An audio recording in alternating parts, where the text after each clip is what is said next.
Crônicas do Amanhecer. Por Feijão. Centro Espírita Allan Kardec de Balneário Gaivota, 12 de maio de 2021. Descobertos novos detalhes do livro egípcio sobre a vida após a morte, parte 2. Um investigador norte-americano descobriu novos detalhes sobre a coletânea de livros egípcios sobre a vida após a morte, conhecida como Livro da Respiração. Livro da Respiração é a designação dada a uma coletânea de feitiços, fórmulas mágicas, orações, hinos e litanias do Antigo Egito. Neste contexto, a palavra respiração é metafórica para todos os aspectos desta vida que o falecido desejava sentir infinitamente na vida após a morte. O objetivo destes textos era ajudar o morto na sua ida para o outro mundo, afastando eventuais perigos que este poderia encontrar na viagem para o além. Os antigos egípcios tinham tanta certeza da existência de uma vida além da morte, que tinham toda a jornada mapeada. Recentemente, o professor norte-americano Foy Scalfi, líder dos arquivos de investigação da Universidade de Chicago, analisou pela primeira vez o primeiro livro da respiração. Aquilo que descobriu está descrito num estudo publicado em outubro na revista científica Journal of Linear Eastern Studies. A análise de Foy Scalfi foi possível graças a uma doação do magnata norte-americano Edward E. Ayer ao Museu Field de História Natural, em 1894, de um artefato conhecido como papiro FMNH 31324.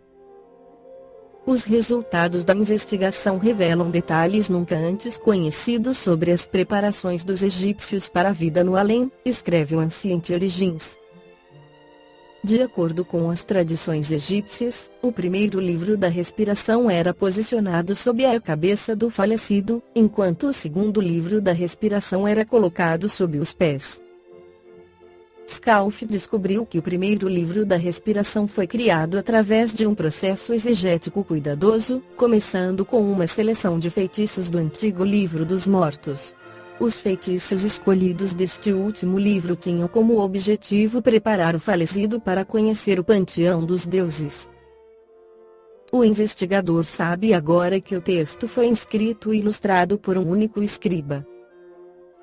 Scalfi diz ainda que no primeiro livro da respiração há vários casos em que o escriba cometeu erros. Existe uma confusão repetida de pronomes, sinais hieráticos e ordem de cópia, que Scalfi diz serem típicos ao copiar materiais de origem mais antiga.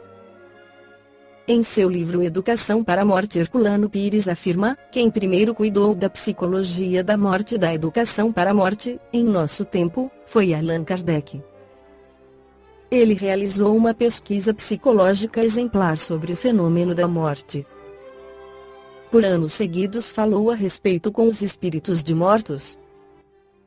E, considerando o sono como irmão ou primo da morte, pesquisou também os espíritos de pessoas vivas durante o sono. Isso porque, segundo verificara, os que dormem saem do corpo durante o sono. Alguns saem e não voltam, morrem. Chegou, com antecedência de mais de um século, a esta conclusão a que as ciências atuais também chegaram, com a mesma tranquilidade de Sócrates, à conclusão de Victor Hugo: morrer não é morrer, mas apenas mudar-se. As religiões podiam ter prestado um grande serviço à humanidade se houvessem colocado o problema da morte em termos de naturalidade.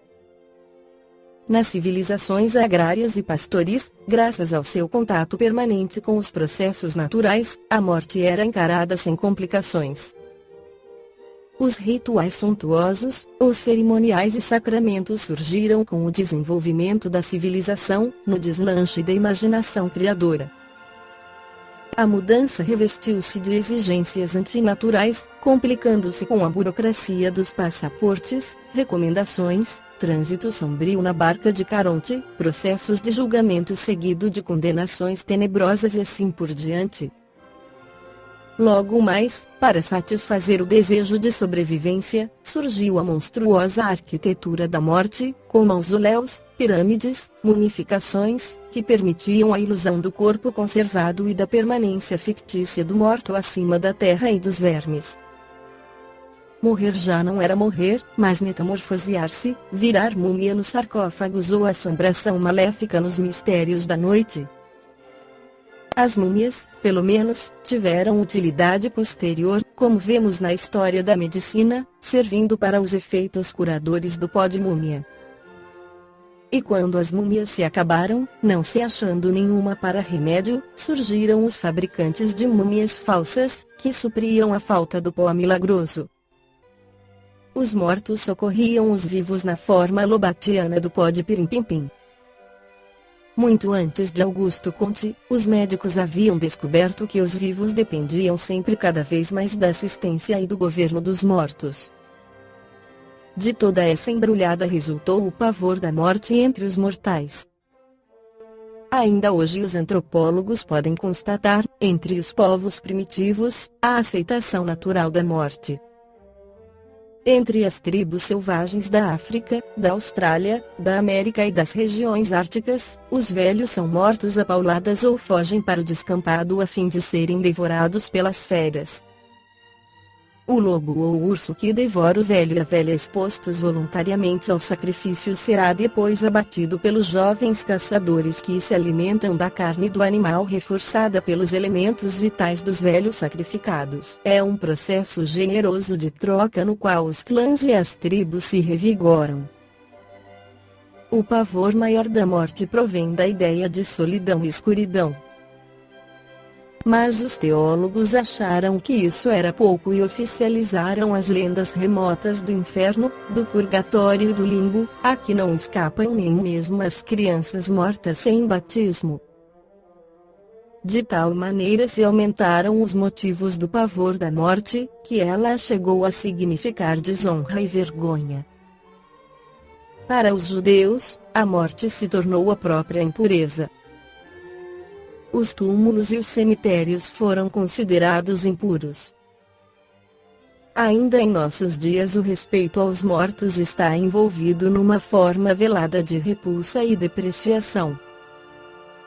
A morte transforma o homem em cadáver, risca-o do número dos vivos, tira-lhe todas as possibilidades de ação e, portanto, de significação no meio humano. Jesus ensinou e provou que a morte se resolve na Páscoa da ressurreição, que ninguém morre, que todos temos o corpo espiritual e vivemos no além-túmulo como vivos mais vivos que os encarnados.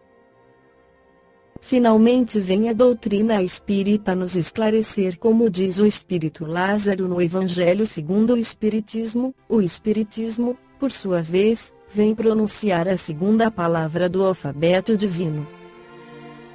Ficai atentos, porque essa palavra levanta a lápide dos túmulos vazios, e a reencarnação, vencendo a morte, revela ao homem deslumbrado o seu patrimônio intelectual. Mas já não é mais aos suplícios que ela conduz, e sim à conquista do seu ser, elevado e transfigurado. O sangue resgatou o espírito, e o espírito deve agora resgatar o homem da matéria. Esta foi a crônica do amanhecer de 12 de maio de 2021. Por Feijão. Centro Espírita Allan Kardec de Balneário Gaivota. Que a paz esteja com todos.